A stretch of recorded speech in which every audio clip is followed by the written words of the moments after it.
Bienvenue à Les Affaires Brassicole, votre balado sur l'entrepreneuriat brassicole du Québec, avec Leonardo Calcagno de Baron Mac. Bonjour tout le monde, ici Leonardo Calcagno des Affaires Brassicole. J'espère que vous allez bien et que, écoute, je sais que je dis tout le temps ça. Il y a un peu de pluie, tout ça. Il fait pas très bon encore, mais vous savez, l'été s'en vient, puis on a bien hâte de boire, de manger dehors, tout ça. Ça s'en vient, don't worry, man. Moi, j'ai bien hâte à tout ça. Bien sûr, comme vous savez, Baron Mac, de plus en plus, on est dans 600 entrevues déjà. Vous avez vu notre section anglophone qui se développe de plus en plus. Oui. Puis en plus, comme vous voyez, on commence à faire de plus en plus d'entrevues avec l'organisation complète d'une microbrasserie ou de boissons, bien sûr. Notre but, vraiment, de comprendre un petit peu de tout ce qui se passe, tout ce qui est attaché à ça. Souvent, nos entrevues, ça a été avec une personne de la microbrasserie, mais de plus en plus, on veut comprendre un petit peu tout ce qui travaille à l'arrière de ça parce que tout le monde travaille ensemble. Il y a des connexions qui se font, bien sûr, dans l'intérieur d'une compagnie. Mais en même temps, tu sais, après 19 ans, comment on fait pour garder toutes ces connexions bien avec les changements qui existent, tout ça. Puis plein de mystères derrière de ça. Bien sûr, ce podcast est commandité par Baron Pro. Comme vous savez, Baron Pro, c'est notre section pro pour l'industrie. Abonnez-vous. Vous avez une section, comme ça s'appelle ça, avec plein d'analyses quotidiennes, une info spéciale, des rabais, plein d'affaires. Mais Baron Pro, c'est vraiment notre section d'affaires qu'on veut que l'industrie comprenne, que ce soit pour qu'on va se lancer dans la microbrasserie, pour qu'on va se lancer dans la RTD, pour qu'on va l'alimentation, tout ça. C'est du contenu spécial. Puis dans pas long, on va lancer un des podcasts uniquement pour Baron Pro. Ça s'en vient là-dessus. Tout ce qui manque, c'est le temps. Comme je disais au début, nous autres, ce qu'on fait, nous autres, on veut vraiment comprendre un peu plus l'écosystème complet d'une microbrasserie, d'une compagnie. Et c'est pour ça qu'aujourd'hui, on est venu à l'affût. Moi, je suis aujourd'hui ici, je suis des cow-boys, pour bien sûr comprendre un petit peu le département de marketing, le département de vente, tout ça. Puis aujourd'hui, on va parler avec Francis Foley. J'aime ça dire Foley quand je dis son nom. Puis c'est quelqu'un qui, bien sûr, c'est un des fondateurs de l'affût depuis longtemps. Je pense que je ne me trompe pas. Puis bien sûr, c'est le directeur des ventes. Depuis le début, il a commencé ça avec la bouteille à la canette, les changements qui existent, les grosses bannières, les petites bannières. Il y a plein d'affaires qui se vendent. Puis le but de ça, c'est comprendre un petit peu de comment ça va, depuis 19 ans, comment ça a changé, bien sûr, mais sa vision aussi à long terme puis à court terme de qu'est-ce qui se passe dans l'industrie. C'est quelqu'un que je vois assez souvent dans des événements, puis j'aime ça parler avec lui pour comprendre un petit peu sa vision différente. La beauté, comme vous savez, de la FUS, c'est une coopérative. C'est-à-dire qu'il y a d'autres façons de travailler. Moi, je suis dans une coopérative de médias aussi qui s'appelle Culture Cible. On a une façon différente de travailler aussi, avec sa beauté et ses difficultés. Il y a plein d'affaires différentes de ça. So, Francis Foley, comment ça va? Ça va très bien, merci.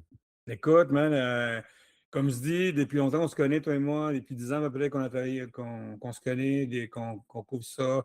On a vu les changements dans l'affût, tu sais, la force de la bouteille, au changement à la canette, les mouvements, tu sais, disons, de marketing que vous avez fait, dans le design, dans tout ça.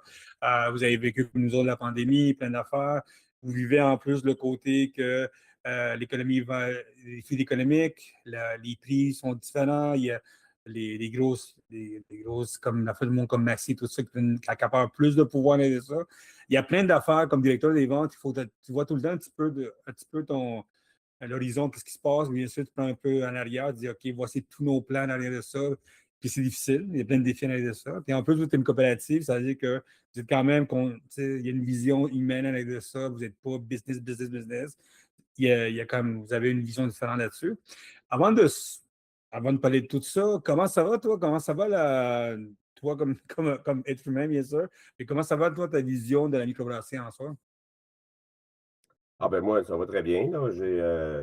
J'ai pas à me plaindre, là. Tout roule comme il devrait se faire. Puis sinon, ben, au niveau de la microbrasserie en tant que telle, on a connu une bonne dernière année là, dans le contexte inflationniste, encore une fois. Là. C'est pas, on se le cachera pas, on n'est pas dans les années folles des microbrasseries actuellement. Mais nous autres, on a opté pour avoir une présence terrain, donner un service terrain de façon importante depuis plusieurs années. Puis, je pense que c'est ça qui nous permet de garder nos places, puis de pouvoir continuer à parler des gars de cowboy à tout le monde qui ont le goût de continuer à travailler avec nous autres. C'est comme ça qu'on souhaite continuer à travailler, c'est-à-dire en donnant du service puis en étant le plus présent possible là, pour nos détaillants. C'est comme ça qu'on a été capable, là, dans la dernière année, de générer des petites augmentations, pas rien de fou, mais juste correct pour pouvoir garder la tête en hors de l'eau puis avoir le sourire, là. Mais tu sais, la beauté de la coopérative, souvent, on en parle, c'est la stabilité. Vous avez quand même. Le côté coopératif, ça aide beaucoup à garder une compagnie à long terme. C'est rare qu'on fait une coopérative qui fait faillite. C'est rare qu'on fait ça. Comme je dis à toi, tout le monde, c'est vraiment une façon de travailler intéressante. Tu sais, nous autres, on a c'est vécu comme média à cause de la coopérative. Ça a été OK. vraiment la façon de travailler ensemble, ça a été ça. Ouais. Ben, c'est vrai que je pense que c'est un mindset qui peut être différent, mais tu sais, reste qu'on est une coopérative de travail, donc tu sais, notre objectif, c'est de se donner des emplois. Donc, ça ne veut pas dire qu'on est une coopérative, qu'on est une gang de hippies pour par la bande, là. Ça veut juste dire qu'on a des valeurs qui font en sorte que chaque membre a son droit de parole, là, en quelque sorte. Là, le bon classique, là, un membre, un vote, ben, on essaie de l'appliquer le plus possible. Puis, on est actuellement justement en pleine campagne de membership auprès de nos propres employés pour pouvoir élargir cette façon de penser-là, puis cette implication, la motivation qu'on a à se lever le matin et dire, ben là, on veut juste le bien de l'affût, fait on va mettre la main à la pâte, là. Fait que c'est vraiment ça qui nous a motivés à être une coop, là. On ne voulait pas que ça soit à l'origine je sais pas moi, quelques personnes là, qui prennent le contrôle par le fait quelqu'un a plus ou moins d'argent, mais vraiment parce que l'humain derrière est important. Puis c'est ça qu'on veut mettre à l'avant, là, d'avant-plan, là, le plus possible là, au niveau de nos décisions, là. OK, ça, il n'y a pas comme de gun au milieu, puis on tourne le gun, puis c'est lui qui a le pouvoir avec ça. Il n'y a pas ça comme ça. C'est comme les films de cowboys. Non, il n'y a pas de duel, là. Toi, comme directeur des ventes, bien sûr, comme je disais au début, depuis 19 ans que tu es là-dedans, tu vois, tu vois un petit peu ce qui se passe en arrière de ça. Peux-tu nous parler un petit peu de ta structure des ventes en arrière de ça? Toi, tu es directeur des ventes, après ça, tu as des vendeurs qui sont très avec toi. Et bien sûr, tu as aussi une coopérative. Comment ça fonctionne, comment ça fonctionne avec toi La quotidiennement? mécanique, là. Hein? Ouais, mais ça s'est fait de façon organique, là. Tu sais, au début, là, tu sais, pendant comme ben des microbrasseries, là, les 10 premières années de notre existence, la bière, on n'avait pas de personne aux ventes, là. On avait une personne que j'aime appeler un preneur de commandes. Ah ouais. Les commandes rentraient tout seules, puis on allait livrer les commandes. Fait que c'était la grosseur qu'on avait, c'était simple, ça se faisait tout seul. Mais quand on a décidé d'agrandir nos installations, mais là, on s'est vite rendu compte que c'était un pan qui devait être développé, là, c'est-à-dire structurer les ventes. Fait qu'on s'est fait aider par du monde là, qu'on connaissait, qui ont travaillé longtemps dans le monde de la bière là, en vente. Fait que là, on s'est dit, on n'a rien de mieux que de l'apprendre nous-mêmes. Fait que j'ai pris mon petit bâton de pèlerin, puis j'allais OK. voir moi-même, détaillant en détaillant pour parler des bières de cowboy puis intégrer des nouveaux clients. J'ai joué le rôle de représentant pendant quelques années dans la région de Québec.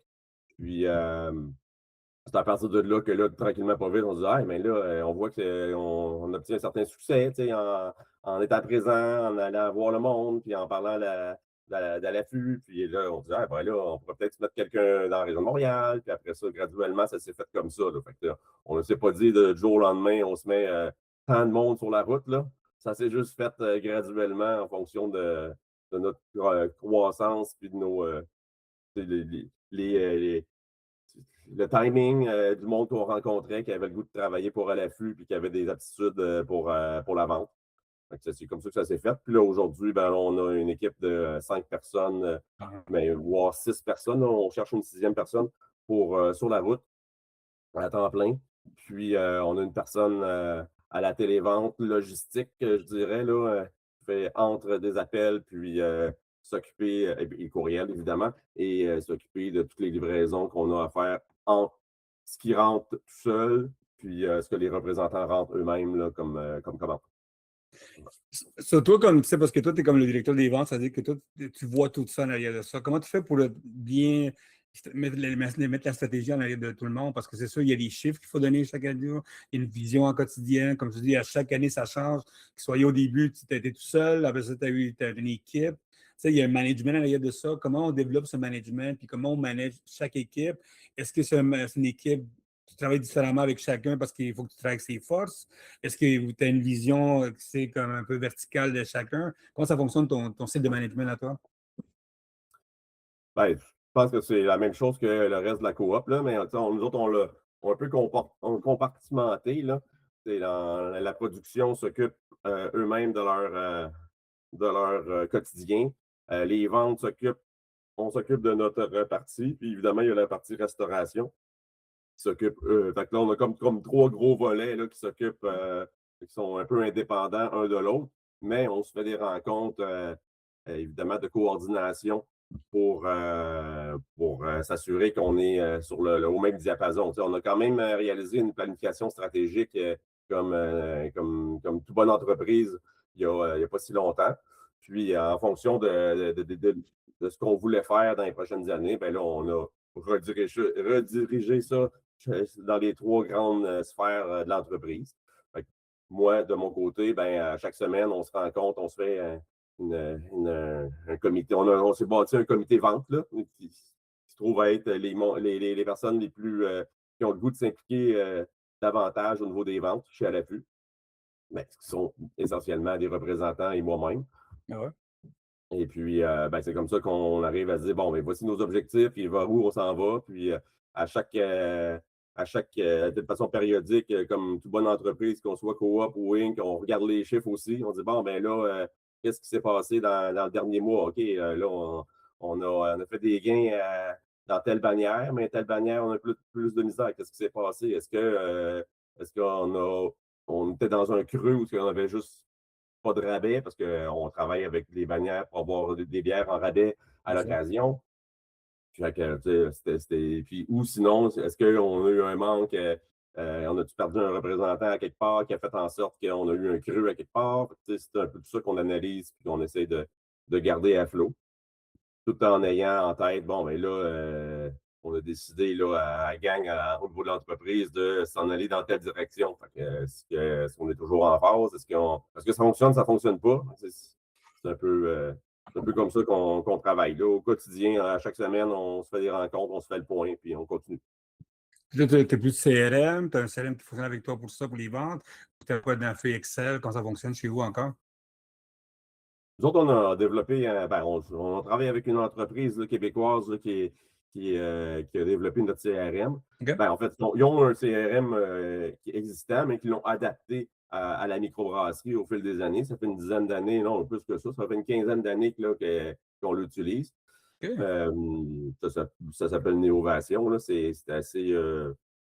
Je pense que c'est très peu utilisé dans le domaine des microbrasseries ou dans le breuvage de façon générale, mais ça fonctionne très bien. Fait que c'est autant le système qu'on utilise pour la comptabilité que pour les prises de commandes au restaurant, que les représentants, on leur a fait développer une application de prise de commande sur la route aussi. Là. Fait que c'est avec ça qu'on est capable de sortir nos statistiques de vente, puis, puis de pouvoir suivre là, ce qu'on fait au quotidien. Là. C'est toi le data, c'est très important pour toi le data. C'est quelque chose qui voit au quotidien, tu checks ça. Pas au quotidien, peut-être à chaque semaine, ou c'est quelque chose que Ah oui, tu suis au vraiment. quotidien, ça. Oui, oui, vraiment, là, c'est longtemps, là. Je suis même voyons, je suis même pointé du doigt par mes collègues comme étant monsieur statistique, là. OK, Fait que OK. moi, je trouve ça bien important là, d'avoir une vue d'ensemble à ce niveau-là, de dire, OK, ouais, là, voici où est-ce qu'on en est, telle région, on est à tant de pourcentage par rapport à l'année passée, telle autre, telle bannière, telle bannière. Fait que oui, je sors les statistiques. Là, je me suis calmé un peu, là, mais j'ai sorti à chaque semaine. Et là, je suis plus à chaque mois, mettons. Là. Ah ouais, chaque mois? Oh my God, moi je capoterais. Moi, c'est comme à chaque semaine, je suis comme de checker mes affaires tout le temps. Même des fois, je fais le quotidien, je capote un peu là-dessus. Hein. Je suis comme vraiment trainer dans le data. Ah, Tu sais. c'est pas que je les check pas à chaque semaine, c'est juste que je n'en parle plus à chaque semaine autant. C'est sûr que toi, tu as appris à être le directeur des ventes. Je pense pas que tu étais à l'école à ça, ou là, ça a été vraiment, tu sais, comme tu disais, au quotidien, tu as travaillé tranquillement là-dessus, toi. Bon, non, absolument, là. Moi, je me prétends pas un expert, là. Moi, effectivement, là, moi, je suis une personne qui est de base, j'ai étudié en ingénierie, donc ça n'a aucun rapport avec les ventes. Puis j'ai juste appris sur le tas. Puis je vais t'avouer, ben, franchement, je pensais pas faire autant d'années dans les ventes dans ma vie. Tu sais, j'ai emboîté le pas parce qu'il fallait que quelqu'un prenne la balle au bon là, quand on a grandi nos installations en 2018. Mais après ça, je ne pensais pas être capable de travailler comme représentant aussi longtemps sur la route. Puis, OK. puis finalement, je me suis fait prendre dans mon propre jeu. Là. Je dis, Caroline, finalement, pas désagréable. Ouais, moi, j'adore ça. Moi aussi, je suis venu vendeur de marketing par pousser là-dedans. C'est comme, vas-y là-dedans, tu sais. So, est-ce que tu lis des livres? Est-ce que tu prends t'as pris des cours de management après ça? Parce que tu sais, quand même, après un bout de temps, il faut quand même, tu t'éduques quotidiennement là-dessus. Est-ce qu'il y a des lectures que tu fais pour ça? Ben, oui, j'ai suivi quelques formations comme directeur de vente. Là. Puis sinon, je continue à suivre des formations de façon continue sur la gestion en général. Là. Donc, je trouve ça quand OK. même important là, que ça soit, de pouvoir se tenir à flot. Puis ne serait-ce que pour la matière grise, là, ça fait du bien de faire autre chose là, que toujours notre quotidien. Ben oui, c'est ça, c'est sûr. Maintenant, on est comme depuis 19 ans, tout ça, tu as une équipe de vente qui est en arrière de ça. Comment ça a changé ta vision comme vendeur puis comme directeur avec tout ce qui se passe dans l'industrie? Tu sais, je me rappelle, comme tu disais au début, avant, tu avais quelqu'un tout ce qu'il faisait, c'est prendre des commandes. Maintenant, tu as tellement de canaux différents de vente, que ce soit les micro, des chez vous, number one, c'est où est ton coin. Tu as le deuxième, tu as le côté les petits dépanneurs, détaillants spécialisés qui ont beaucoup de défis à vivre. Tu as le côté, ces gros magasins comme Maxi, puis les autres qui prennent une grosse partie en arrière de ça. Le développement d'une business locale. Tu sais, je parlais avec quelqu'un chez vous qui disait l'importance du local. C'est la force du local. C'est comment on fait pour développer tout ça. Puis bien sûr, développer, c'est sûr, la beauté de grossir ailleurs. C'est une affaire comme ça. Comment tu fais pour développer chacune de ces niches-là? Puis c'est quand le moment où on dit non, c'est assez ça, c'était pas ça, ou comment ça fonctionne tout ça? Parce que tu as plein de niches différentes où ce qu'on vend. Qu'est-ce qu'on fait? Ouais, ouais. Ça dépend, là. Tu sais, mettons qu'on se concentre mettons, sur les dépanneurs ou les détaillants spécialisés, qui sont une classe à part qui nous ont mis sur la map, en quelque Ah ouais. sorte, là. Euh, donc, c'est des gens qui ont évidemment des passionnés qu'on respecte énormément parce qu'ils sont un peu comme nous autres. Là.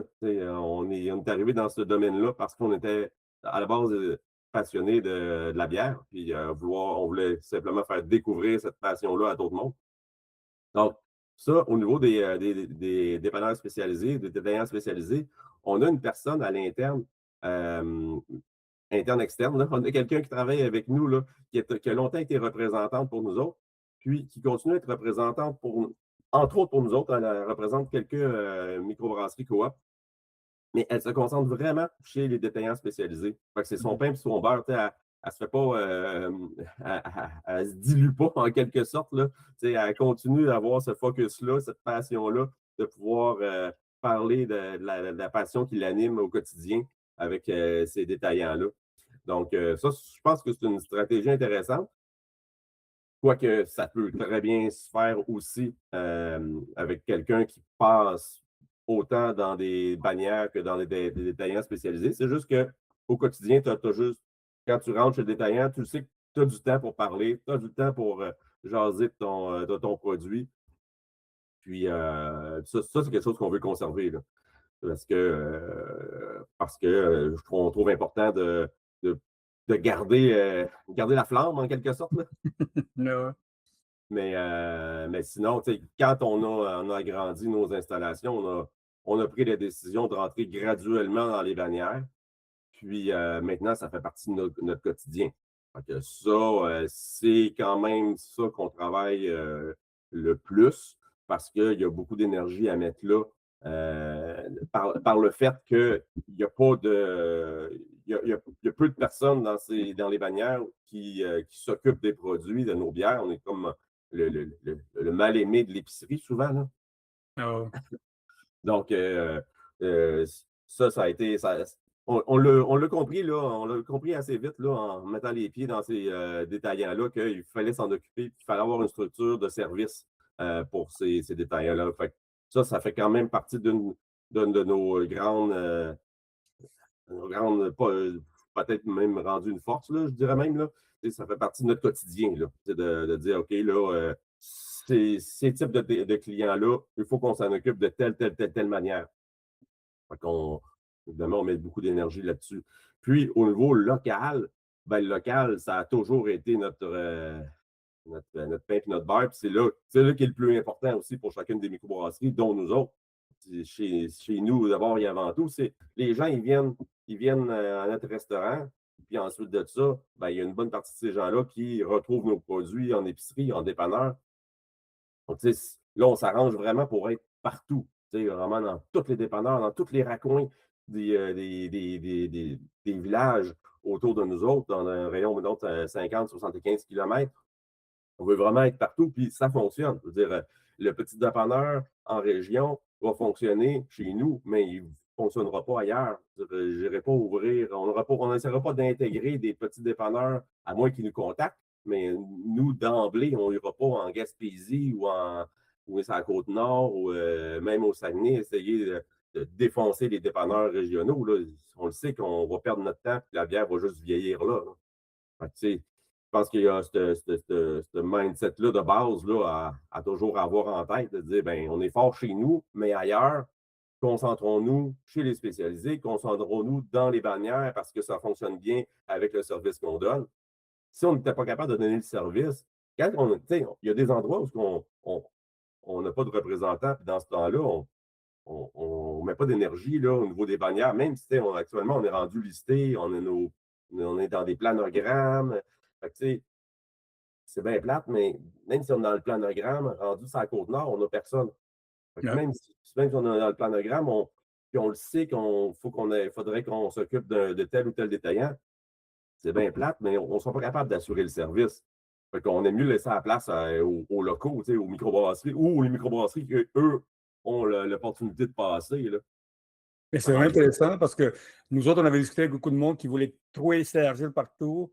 Puis nous autres, on disait tout le temps, si en 2 heures, tu peux faire un retour, aller-retour, tout ça, puis tu ne peux pas changer une bière qui est mauvaise ou changer des affaires ou prendre soin. Souvent, dans le temps, je l'avais, comme tu disais, dans le temps qu'il y avait plein de bières partout, souvent, j'ai pogné des bières qui avaient 3 ans de retard dans les classes parce que le monde ça ne marchait pas, tu sais, en arrière de ça, tu sais.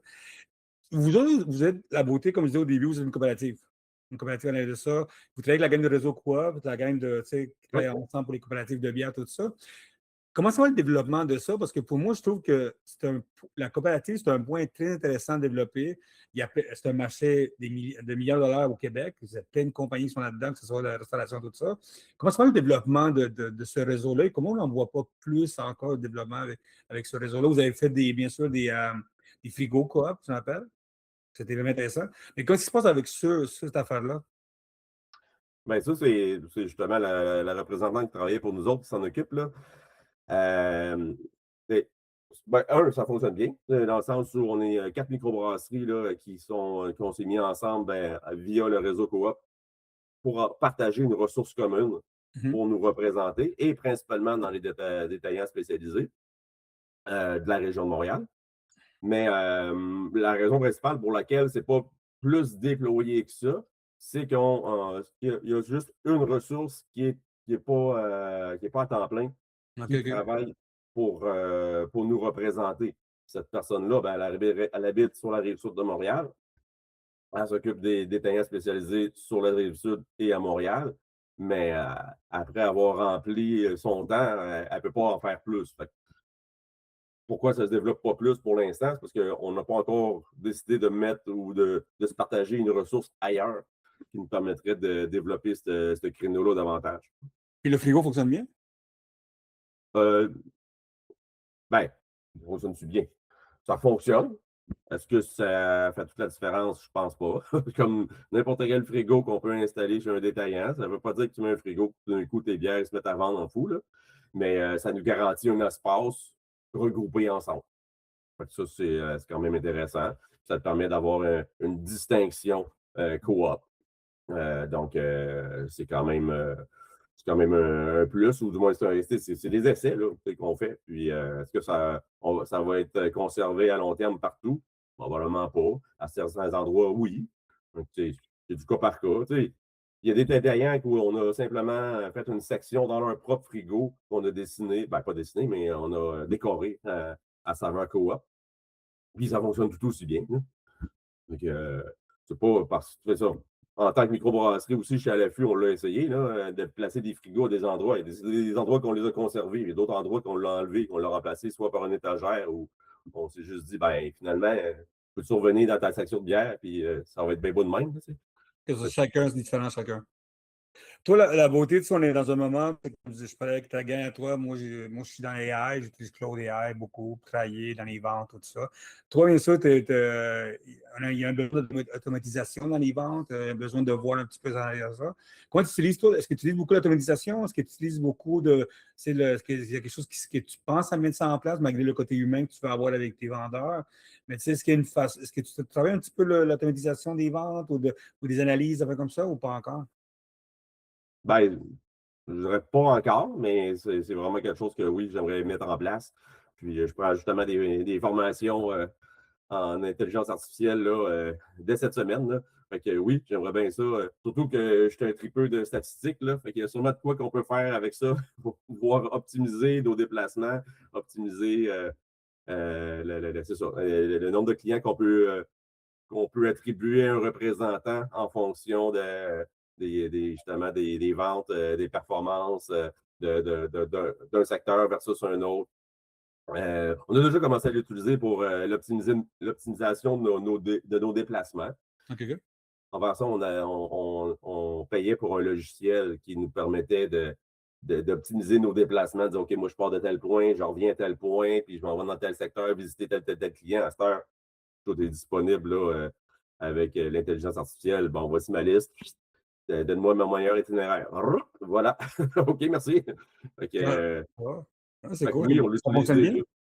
Oui, nous c'est vraiment surprenant.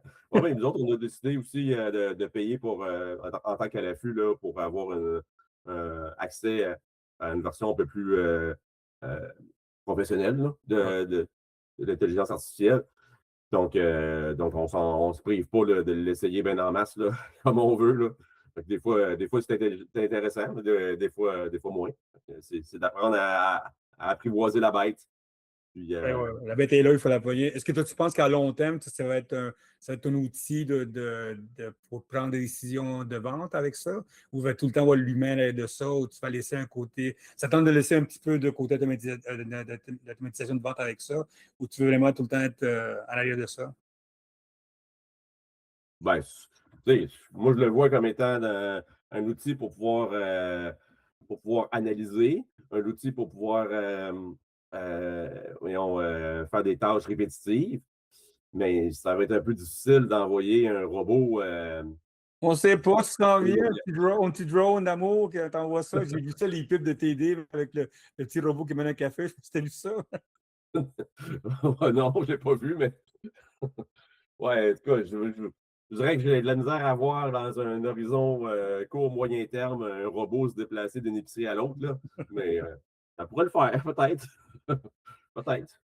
Toi, c'est sûr, comme tu es une coopérative, il y a plein d'affaires qui s'en viennent avec vous autres. C'est quoi ta vision à long terme de les ventes, à part le côté automatisation? Comment tu vois ça, le développement à l'affût à long terme? Tu sais? Parce que vous avez des bouteilles, mais des bouteilles disparaissent tranquillement.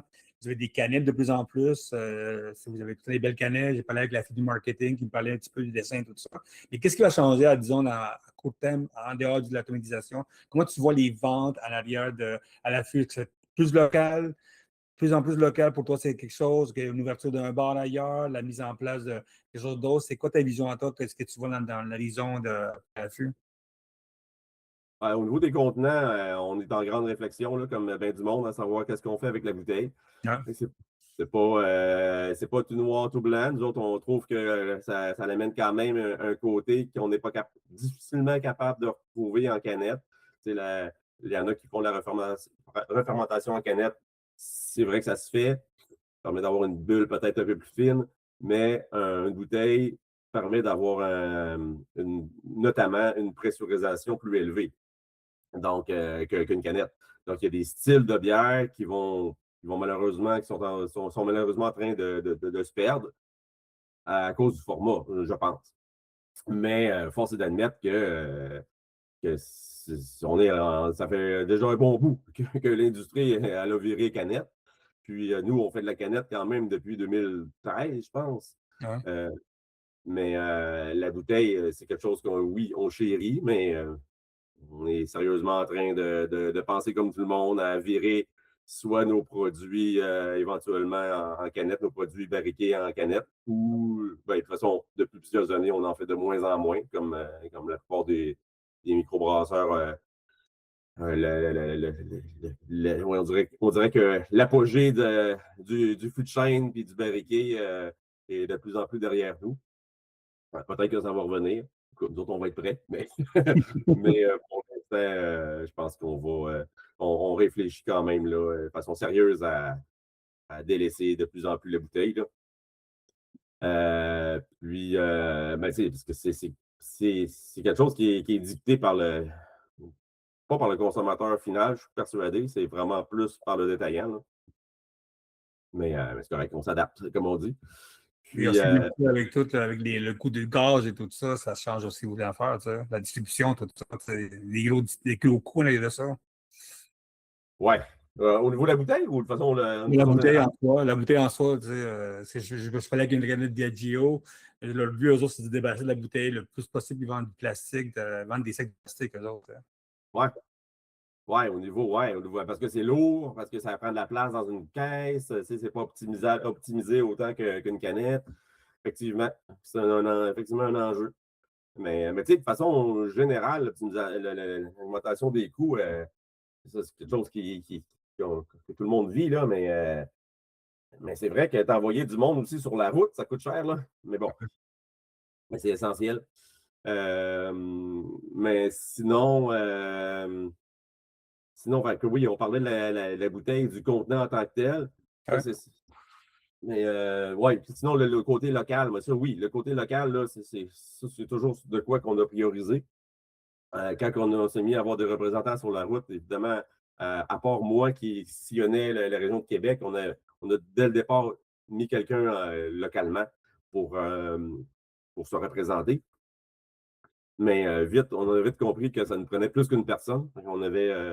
On s'est vite rendu compte, on s'est vite arrivé à la conclusion qu'on en avait besoin de pratiquement 2 personnes sur la route en Mauricie. Puis là, on est en train d'ouvrir un poste pour une 3e personne en Mauricie. Donc oui, nous autres, le local est super important. C'est sur quoi qu'on va continuer à focusser. Là, on a fait l'année passée, on a déménagé quelqu'un qui est en Estrie, un de nos représentants, en Mauricie. On s'est dit, hey, là, toi, on a besoin de toi en Mauricie. Fait que viens-t'en avec ta famille, on a besoin de toi. À Fait ce que, point-là, OK, OK. oui, oui, oui, puis ça a été vraiment une excellente décision, la meilleure de 2025. Fait que, oui, nous autres, pour nous, le local va continuer à être super important dans les prochaines années. Puis je pense toujours là, que ça a toujours été important, puis ça va continuer à l'être. Là. Question tu sais, sur l'industrie. Comment tu vois l'industrie maintenant au Québec? Parce que, on dit, ça fait 19 ans que tu es là-dedans, tu as vu les gros changements. Les gros changements, tu sais. Vous avez dans le temps qu'on s'est vu, comme tu dis, ça se vendait vite la bière, on a eu plein d'affaires. Comment tu vois l'industrie en soi? Puis comment tu vois l'industrie à long terme? Qu'est-ce qui s'en vient, tu sais? Ouais, ça, c'est une boule de cristal, hein? C'est mon quotidien, ça va, le monde qui m'appelle pour ça. Ouais. Une boule de cristal. Ouais, moi, je pense que on va continuer à avoir la consolidation là, d'entreprises, là, puis tu sais, des entrepreneurs comme nous qui étaient artisanaux, et on est toujours artisanaux, là. Je pense pas que ça change à ce niveau-là, mais je veux dire, on a passé du brasseur maison à un brasseur artisanal à un brasseur qui travaille avec des bannières de plus en plus. Donc, je pense que l'industrie s'en va notamment vers ça, mais elle est déjà rendue, là, on va se dire. Puis, ça force l'industrie à se professionnaliser à quelque part. Là. On côtoie au jour le jour toutes sortes de monde qui, c'est leur pain et leur beurre de travailler avec des bannières. Fait qu'on n'a comme pas le choix de rentrer dans des si on veut continuer, je pense, là, dans ce domaine-là, dans cette lignée-là, on n'a pas le choix d'y aller avec plus de procédures, plus justement de statistiques, tu sais, de professionnalisme, là, en quelque sorte, là, faut se structurer, un peu plus de rigueur. Mais ça, c'est vraiment pour la portion, tu sais, vente au détail.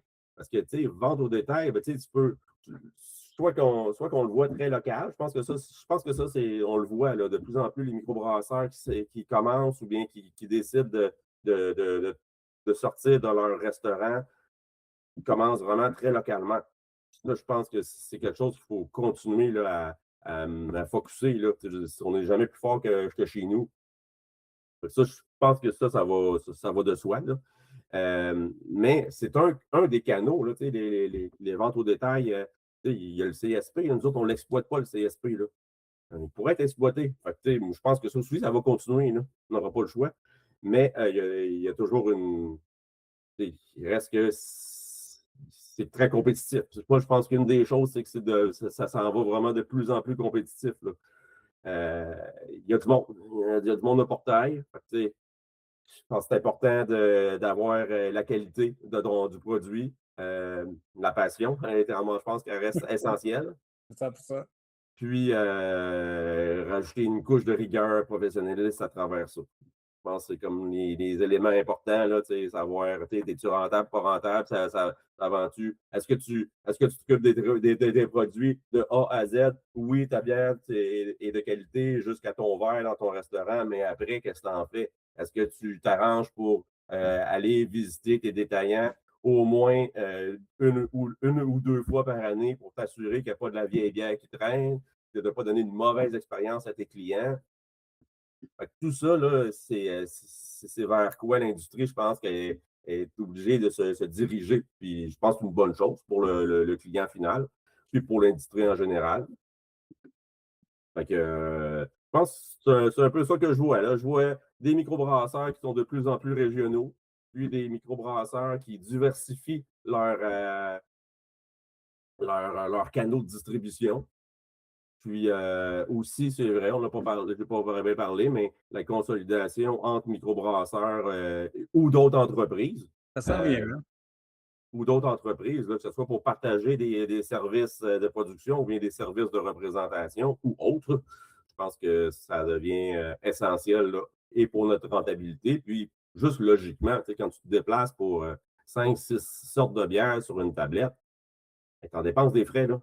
Pour 5, 6 cannes là, sur une tablette, là. Tu te dis, ouais, OK, là, j'ai visité 10 clients aujourd'hui pour 60 espaces de ski au final. Ouais. Si j'étais avec un autre, peut-être que ça serait plus rentable. Fait que, tu sais, je pense que c'est important d'avoir toujours ça en tête puis de penser peut-être à un peu plus long terme, de dire, OK, est-ce qu'on fait des alliances stratégiques pour pouvoir rentabiliser nos déplacements ou nos installations? Mais Je comme pense coopérative, c'est un peu différent pour vous autres parce que on peut pas vraiment, on peut se mettre avec d'autres mondes, mais c'est avec d'autres coopératives ou comment ça fonctionne? Disons que tu veux travailler avec d'autres mondes. Je sais qu'il y a des coopératives de médias, il y a des coopératives de vente, des coopératives de plein d'affaires qui existent, de camping, toute l'affaire. Est-ce que vous autres, qu'est-ce qui vous manquerait, vous autres, dans votre compagnie pour que ça soit plus intéressant, tu sais, comme l'offre un peu intéressante? Est-ce qu'il y a un besoin, à part les ventes, à part les distributions, tout ça? Qu'est-ce qui manquait dans chez vous? Qu'est-ce qui manquerait? C'est une bonne question. Qu'est-ce qui manquerait? Mais je pense pas que ça change rien qu'on soit une coopérative ou que soit incorporé, là. OK. Parce que, tu sais, on n'est pas une coopérative de consommateurs, tu sais, ou de services. On est une coopérative de travail. Donc, on- nos membres, ce sont pas les clients finaux. Les membres, c'est les travailleurs. OK, OK, OK. Donc, rendu là, ça ne change absolument rien, là. Fait que puis, on le fait déjà. Actuellement, on travaille avec la Schwab depuis plus OK. d'un an. On les représente sur un territoire. Donc, ça nous permet de rentabiliser nos déplacements, puis de leur offrir nos services là, au jour le jour, de se déplacer chez des clients. Puis, c'est quelque chose ben, qu'on réfléchit sérieusement à continuer à faire là, pour peut-être d'autres, ben, pas nécessairement microbrasseurs, là, mais d'autres producteurs, là. Est-ce que vous ouvrez la porte à se lancer d'autres produits plutôt que la bière? C'est comme on avait travaillé ensemble pour le mojito dans le temps, on avait fait une bière mojito avec vous autres, avec le concours, tu te rappelles? Est-ce que vous avez pensé à lancer d'autres produits, tu sais, dans les prêts à boire ou dans les drinks plus à 3%? Est-ce que c'est quelque chose que vous voulez vous lancer pour aller chercher une clientèle plus jeune et la fidéliser tranquillement? Ben là, pour l'instant, il n'y a rien dans les cartons à ce niveau-là. Oui, c'est vrai, on a fait le dernier des mojitos, puis qu'on a rebrassé et rebrassé, là. Ça a été un franc succès. Puis cette année, d'ailleurs, on a décidé de faire une petite sœur là, à la dernier des mojitos en faisant une bière de version un peu plus mimosa. Puis on vient J'adore. juste de lancer. Mais sinon, là, tu sais, côté autres produits, que ce soit de l'eau pétillante ou du kombucha ou de la distillerie, là, pour l'instant, on n'a rien sous le radar, là. On se concentre dans ce qu'on a à faire en termes de brasseurs, puis ça finit là pour le court moyen terme, là. Je voulais tellement qu'un bon whisky, vous autres, moi, c'est comme tellement votre brand à vous autres, un bon whisky. C'est vrai. Ouais, quelque chose, un gin, je vous tape tellement avec ça. C'est sûr que c'est le côté brand, arrive de ça. Mais écoute, Francis, merci beaucoup de ton temps parce que je sais que tu es un homme occupé comme. Il y a du monde qui ont soif, mais il faut vendre la bière, man. C'est ça, c'est l'importance. On va discuter un petit peu de ta vision, tout ça, comme stratège et comme quelqu'un qui travaille à l'arrière de ça. Ça, merci beaucoup de ton temps. Puis bien sûr, écoute, 19 ans, l'année prochaine, 20 ans. Ça va être quelque chose, 20 ans? Est-ce que tu penses faire des conférences? C'est comme voici nos 20 ans, qu'est-ce qui se passe? Comment on a vécu ça, tout le kit? Ah, c'est sûr qu'on est déjà en train de réfléchir à ce qu'on va mettre en place là, pour nos 20 ans. C'est certain qu'on va fêter ça du mieux qu'on peut, puis on va le laisser savoir. Ben, excellent. Ben, écoute, Francis Follier, merci beaucoup pour ton temps. Puis bien sûr, on se voit quelque part dans un festival, quelque chose. Ça marche. Merci. Merci beaucoup. Merci beaucoup à tout le monde d'avoir écouté les Affaires Brassicole. Merci beaucoup à Francis Foley de nous parler un peu comme son pedigree de vente, puis comme directeur des ventes. Puis si vous avez des questions, envoyez-moi un courriel à leonardo@baronmac.com. Bien sûr, ce podcast est commandité par Baron Pro, notre section d'affaires. Allez-y. Vous allez voir, au quotidien, vous avez du contenu pour vous autres en business, français et en anglais, bien sûr. Puis, bien sûr, on parle sur notre conférence qui s'en vient dans pas long, on travaille là-dessus, puis d'autres produits qui s'en viennent, puis d'autres verticales, bien occupés à plein de choses. Si vous avez des questions pour Francis, on va laisser l'information dans l'affût, bien sûr. C'est 19 ans cette année, 20 ans l'année prochaine. Bien sûr, comme je dis, c'est une série d'entrevues qu'on fait avec différents, pour comprendre un petit peu la business en soi, pas seulement une personne, mais plutôt toute l'organisation à l'affût, puis bien sûr les autres compagnies qui s'en viennent. Il y a un numéro spécial qui s'en vient pour le Donam dans pas long, ça vous allez écouter ça. Merci beaucoup à tout le monde et à la prochaine.